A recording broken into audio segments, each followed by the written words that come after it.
views and opinions expressed in this program are those of the participants and do not necessarily reflect the views of BronxNet or the program underwriters.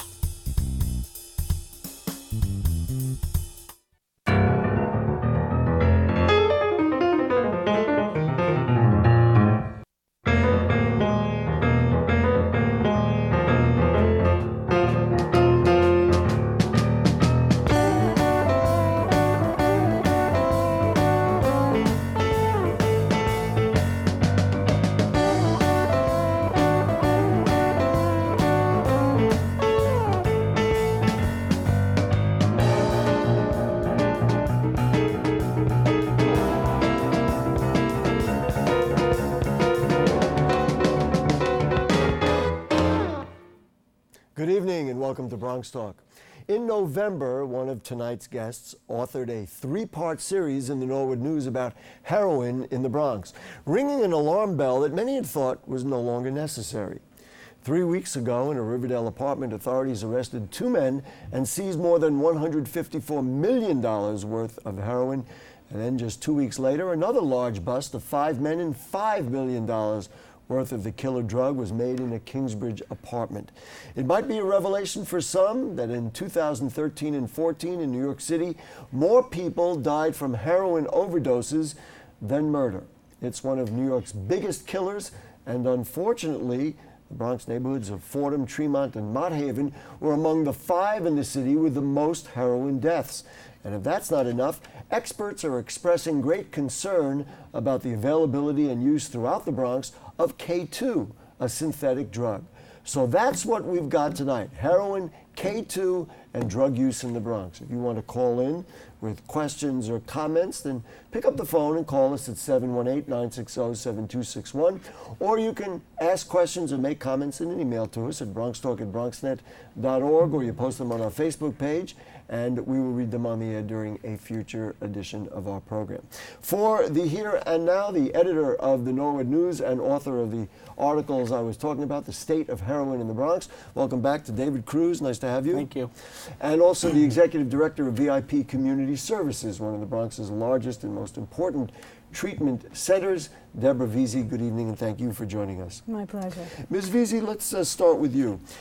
Give me an overview of what's going on in the Bronx. I mean, many people would say, wait a minute, I thought that heroin thing was, and well, I know there's a problem, but it's not that large a problem.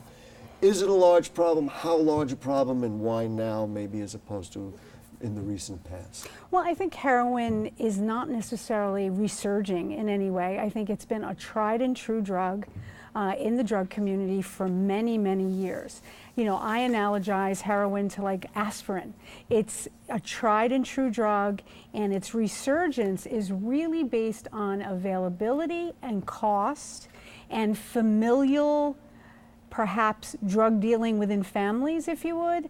Most of the drug use that we're seeing at VIP Community Services is being perhaps solicited or given by their own families, either their parents or their uncles or brothers. That's what we're seeing. You're actually, you mentioned it to me before the show. Certainly it was mentioned in David Cruz's work.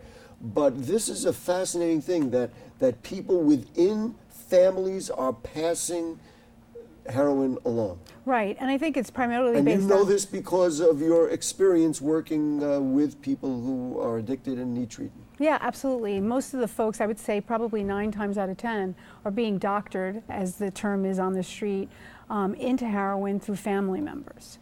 And I think it's primarily based on cost. I mean, we've seen a lot of young people come in who are trying other drugs, but from a cost perspective can't afford it. And heroin is much more affordable, and it gives a longer high, and it's much more attractive. I was looking at the drug busts that they recently did, and I said, wow, all that, in Bronx apartments and Bronx neighborhoods, those drugs were going somewhere. It's not like they existed and then they were just, not going to be affecting our community. Right. So when you talk about availability, I think it's right there. The other thing that came up, not only in David's reporting and other research that I did, was that many people who have turned to heroin initially got hooked on prescription painkillers first, and then those, either they can't get prescriptions for them or they find a cheaper high. Is this something else that you're finding? Well, the chemical properties of, let's say, an oxycodone or some opiate and a benzodiazepine, such as, like, let's say, Valium or Xanax, the combination of the two are very similar to the properties of heroin. So we're finding that as a substitute, or addicts using it as a substitute. It's also easily available to them on the street or through a doctor's office. I don't want to delay too much before we bring Mr. Cruz into the conversation, but this notion of families passing it along, I don't want to leave that just yet. How does that work? How does that happen? I mean, many people would say, well, if a teenager, let's say, or a young adult has a problem with it, presumably it would be the family that would be trying to help them. But what you're suggesting is that within families, maybe a father or mother or whomever is passing it along to their children. Is this true? Yes, I mean, we're seeing some generational use. We're seeing young parents or parents that have either given their children, like, for example, we have a client who was given heroin as a young child when she was crying. And why would parents do that? Unaware that this is, a killer drug, or they actually think this is something that's good? I think addicted themselves and saw this as a panacea of some kind. I mean, that's certainly one way. This is eye-opening to me, and I'm sure eye-opening to anybody who's watching our program right now, and you're hearing it, firsthand of somebody who deals with it. So, David Cruz, you decided to write about it and do a 3-part series on something which I will frankly tell you, and we know the conversation we had. You said, "Did you read my article?" And I was like, "Well, why? It's just another story." But you seemed to be onto something, and you knew something was happening. How did you know, and why did you do the work you did?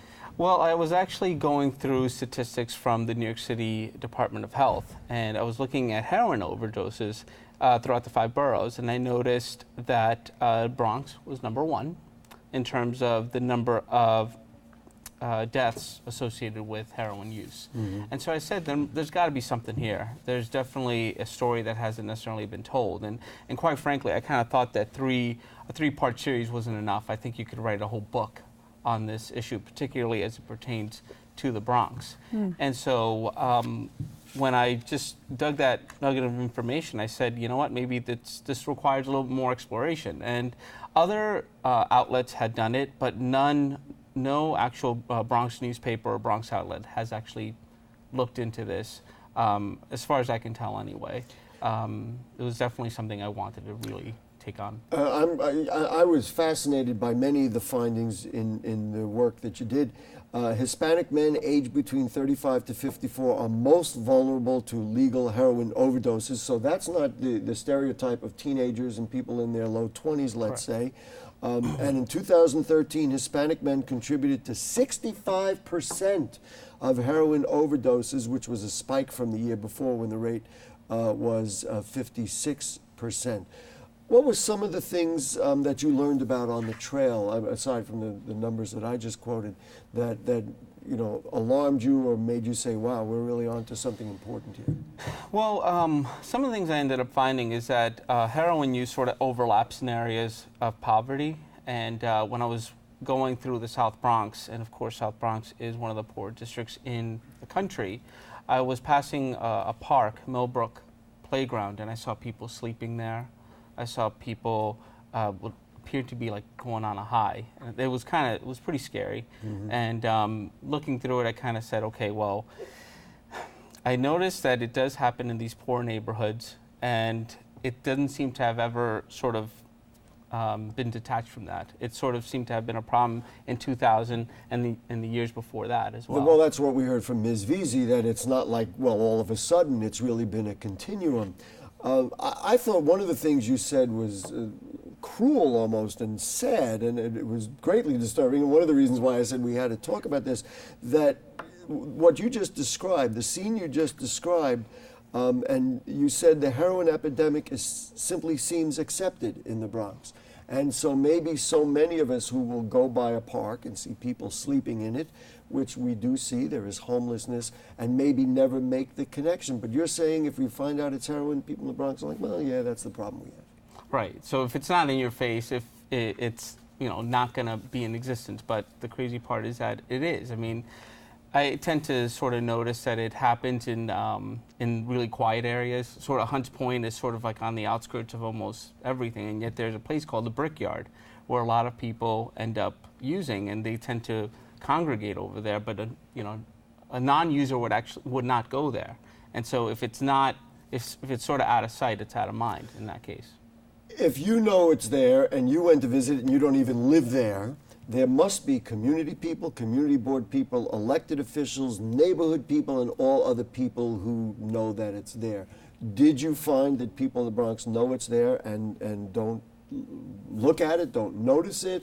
Or as unfortunately we just said, well, it's just kind of accepted in the Bronx. Well, that's just drug users. I would say if you're a non-user, you wouldn't go to a Brickyard, to the Brickyard. I understand that. And so, I mean, the cops are aware of it.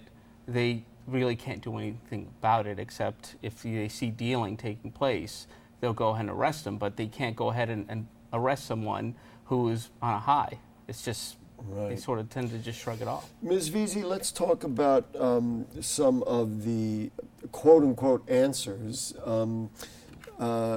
Years ago, we thought methadone was the big solution. Would you talk to me about either that kind of treatment or other kind of treatments that you use? Well, certainly, I mean, there's a whole host of medication interventions now that didn't exist before. I mean, I think there's a lot of misunderstanding around methadone. Methadone has been around for many, many years. And if you and I were talking about the fact that I was eating less French fries today to control my health or weight, you would think that was acceptable. But when we talk about heroin and we're saying this is a harm reduction model or a medication intervention that helps reduce the risk of usage, it's still stigmatized as being a drug or something that is a substitute that's unhealthy. But what we see, and we have 1,000 methadone patients that come to VIP Community Services a day. A day. I'm just repeating that for emphasis so people will understand. This is a lot larger than what anybody thought. Oh, absolutely. And I do think that, we have very good citizens in the Bronx that do recognize the problem. And I think the whole issue in Riverdale really speaks to the fact that the Bronx is just entering an era that other suburbs and other parts of the tri-state area have been experiencing for some time. But back to, the core issue about both Suboxone and methadone, both boast a very strong efficacy around success, around lack of usage or, illegal usage. And one of the great things about methadone programs is that we not only monitor doses, we look to titrate people off methadone if they're capable of doing that. That's certainly our hope. But for some people, they may need to be maintained on a particular dosage to avoid illegal use. Now, there's a drug that David wrote about, Naloxone. Naloxone. Just pronounce that for me? Naloxone. Naloxone. Is that something you use? Is that something that is the wave of the future of treatment? Well, Suboxone and methadone are generally the things that VIP Community Services are using. All of these kinds of things are, interventions that, are harm reducers. That's the hope. David, you uncovered that there is a Bronx Assembly member that has put this on his radar, that he wants to see it made more accessible. Definitely. It's Assemblyman Jeff Dinowitz. He's basically introduced a bill to expand the use of naloxone simply because it's a way to reverse the effects of an overdose. And so it's actually sort of running in tandem with Governor Cuomo, who's sort of really, I have to say, he's really taking the lead in trying to quell the heroin epidemic, although I kind of keep thinking that he's definitely gearing it more towards this new second generation of heroin users, which is mostly folks coming from middle-class backgrounds. But even so, he's pumping in about $8 million to programs across the state, and one of them is a more expanded use of naloxone, not only for SUNY and CUNY officers, but also to school nurses as well. You'd like to see that? Well, I think that, you know, it's certainly a very helpful intervention. What I see is what's happening on the ground, and addicts will not generally use this. They don't want to be responsible for resuscitating anyone, or possibly being involved with the police in any way. So although this is available and we discuss it very openly with our patients, a lot of them aren't taking, you know, the good advice from professionals to use it because of potential other issues that may arise. And I want to add to that too, because I ended up doing a part of the heroin series that was not affiliated with the 3-part series. It was about New York harm reduction, a group that's based in the South Bronx that goes out and does a needle exchange. Right. And a lot of them, I found that they don't want to deal with the police, despite the fact there are Good Samaritan laws in place. You won't get in trouble if you go and call the police and have them. I will tell you, and I'm somewhat proud, that when we started this program 20 years ago, one of the first programs we ever did was about needle exchange programs. So at that time, ahead of the curve. Nonetheless, before we go further, I do want to go to the telephone. Aldo Perez from the Northeast Bronx, Dawa is with us. And so I want to say hello to Aldo. Is Aldo with us? They're telling me to go to Bob from Riverdale first. I wanted to take Aldo. Bob, what you got? What's going on? Either one. Give me any phone call. Okay, now, Yes. Gary, in the past, the authorities have told us that marijuana use and other minor drug use led to heroin. I'd like to know if Mr. Cruz has any information on that. And since the Norwood News is published by Montefiore Hospital, what is the hospital doing to help people get off of heroin? Okay, let me ask that. Thank you, Bob. Let me ask that first question to Ms. Vizzi, who's probably a little more qualified to talk about the development from one drug to the other. Marijuana to heroin still, I mean, you talked about painkillers. Are we still in that direction? Well, clearly, we're still seeing marijuana as being a gateway drug. It's still classified that way from a professional basis. If we look at, you know, the substance abuse history of a client, we certainly generally see 9 times out of 10 marijuana as being an entry drug for a patient. So I would conclude that that is probably accurate. Okay, and I mean, I'm guessing what David's answer is going to be about Montefiore Hospital, Montefiore Medical Center. I'm guessing that the relationship doesn't include the hospital, and the newspaper is kind of somewhat independent, so there's no relationship there. They are the parent company of the Norwood News, but I have to say I did do research, and they actually do have a holistic approach to treating heroin. It's not just trying to get them off the drug. It goes sort of beyond that. Right. Unrelated, though, to your story in that way. In other words, they don't feed off the story. They house the newspaper and all that. So now let's go. Aldo Perez from the Northeast Bronx. Dawa is there. Aldo, how are you? How are you doing, Mr. Escobar? We're doing good. We don't have a ton of time, but tell me about how serious this problem of K2 is in the borough of the Bronx. Well, actually, it's very serious, Mr. Escobar. Actually, it's affecting actually the age range between 12 to actually 55 years old. Mm-hmm. And how widespread? I mean, I had heard from people I've talked to in the Bronx about different neighborhoods are saying, oh, we've got a problem, we've got a problem. Every neighborhood, many neighborhoods, widespread, isolated to a couple of neighborhoods, how big a problem? Actually, it's actually spread within inner communities. Actually, within the African American and the Latino communities, you see this very high profoundly. You see that selling within only 24-hour deli grocery stores of the K2. Actually, today I had a conference with the New York City Sheriff's Department, and actually they're working on an initiative to actually have it legislated in some way where actually there should be some regulatory status where they can actually confiscate the K2 from deli bodegas within our inner communities. Why is it so widespread, and why has it become such a big problem? Actually, because it's very inexpensive. You can actually buy it from either $3 to $5, and it actually ranges within a community where kids can find it accessible. You can go to a grocery store like if you were buying a soda, and you can actually purchase it. And what is the effect of this, and why do you see this as such a big problem? I see it as a big problem because it can actually cause very serious side effects for long term, especially with mental health issues, with psychological issues, also with issues with within the family settings, which can actually people actually returning from detoxing from the K2 into heroin. So that is another gateway drug, is what you're alleging. What do you see as solutions, at least by-step solutions? What do we need to do first to address this?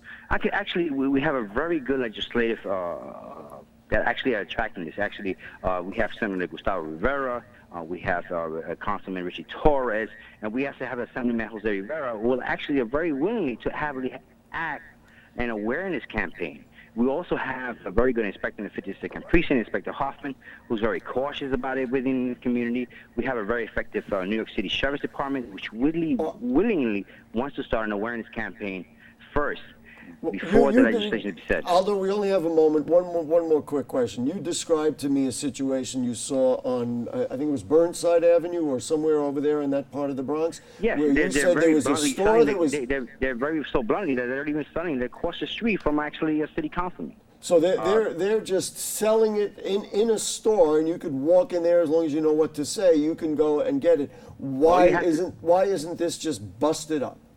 The reason why it's in Brazil is because the legislation on it is very vague. Oh. It's very vague when interpretation of the law. So being that it's very vague in interpretation of the law, they don't really know how to attack it and actually pronounce a legal action upon it. Wow. So it sounds like we've got a lot to learn and a lot to do in combating this. Aldo Perez, thank you for bringing it to our attention and bringing it to the attention of the people of the Bronx. And we'll keep talking about it, and as necessary, we'll have you back. Thank you for your time. Thank you, Ms. Zachary. Ms. Vizzi, do you see it? I do. You do see it? I do. I mean, I think the two pieces that Mr. Perez talked about are important to talk about now, which is access. I mean, this is the first drug, right, that you can get from the neighborhood store, which is, you know, the DEA has been trying to keep up on the chemical compounds and make those things illegal. But I call this drug the loophole drug because they're staying ahead of everybody. So they're putting in compounds into this synthetically that allow it to be on the street in a different way. That's one issue. The second most challenging issue for providers and for parents and for healthcare professionals, it's almost undetectable. In terms of bloodstream and correct. things like that? From a toxicology standpoint, we can't always assess if a client has even been using it.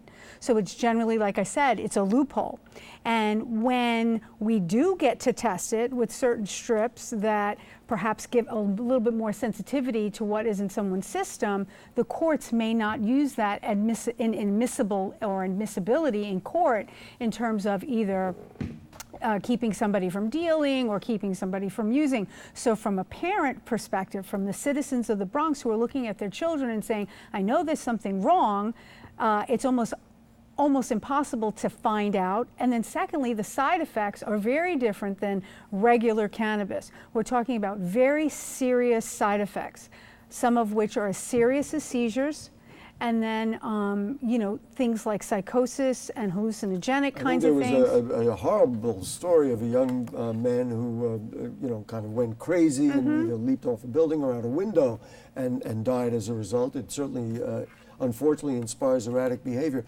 I wanted to mention, too, that the reason, I don't know how many people know this, but the Bronx District Attorney's Office hasn't prosecuted a K2 case mainly because... Has not prosecuted. Correct. Not because of the chemical makeup of this drug. It's constantly changing. So for them to analyze what's in the synthetic marijuana would just take too long by then the case. I guess, you know, in some ways it's like what they're finding with professional athletes and, you know, the use of, you know, steroids and those kinds of things are also continue to be created and continue to make it more challenging to detect.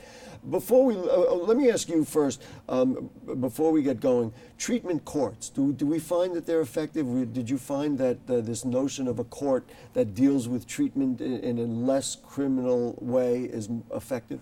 Well, it's part of it, but when I was interviewing Deborah, it looks like there's no integration model.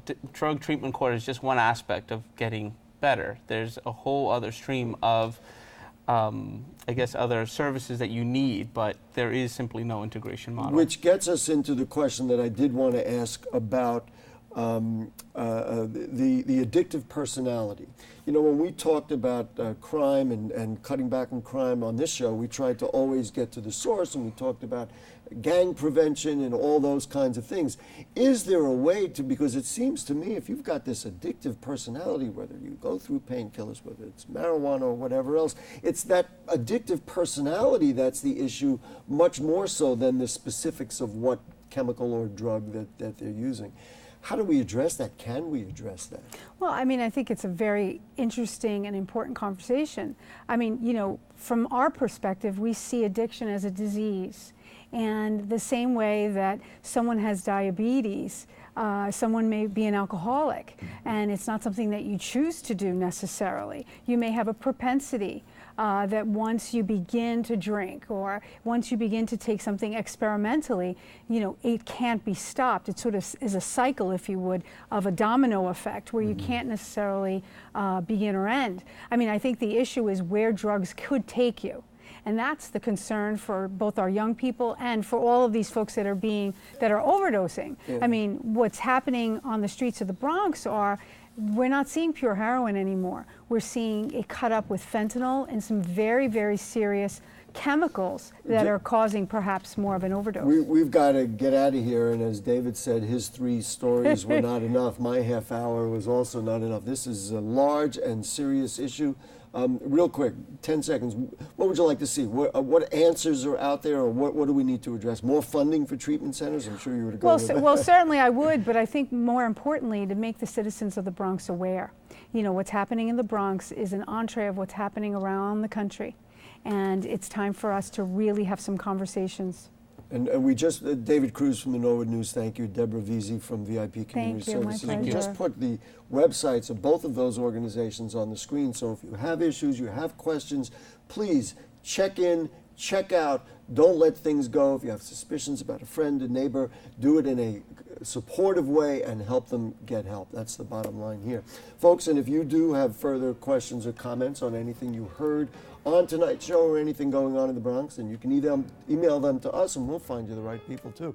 We're at bronxtalk@bronxnet.org, or you put them on our Facebook page and we do read them on the air during future editions of our program. Please like Bronx Talk on Facebook, and you can check out our archives, see all the old shows at bronxnet.org. Bronx Talk is on the lower right navigation bar. Now, next week we go into a 2-part series about the public high schools. We take a look at low funding of high school sports, and one of our guests will be a Bronx teacher who finds himself in the DOE's rubber room because of his outspokenness on the issue. Then the week after, on June 22nd, a whole different point of view will feature a fantastic garden being expanded by my alma mater, DeWitt Clinton High School. And so that'll be great. Next couple of weeks, we hope to see you. Thanks to producer Dahlia Gonzalez, director Shirley Arrieta, all the cast of thousands, and we'll see you next week. Goodbye.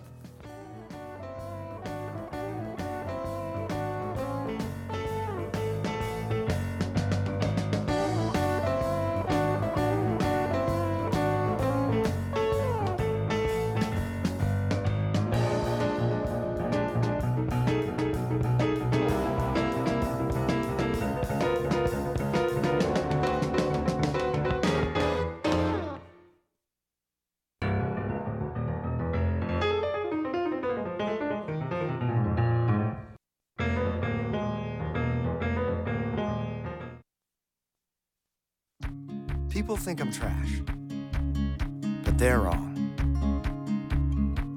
Today I'm just an aluminum can, but one day I could be a stadium.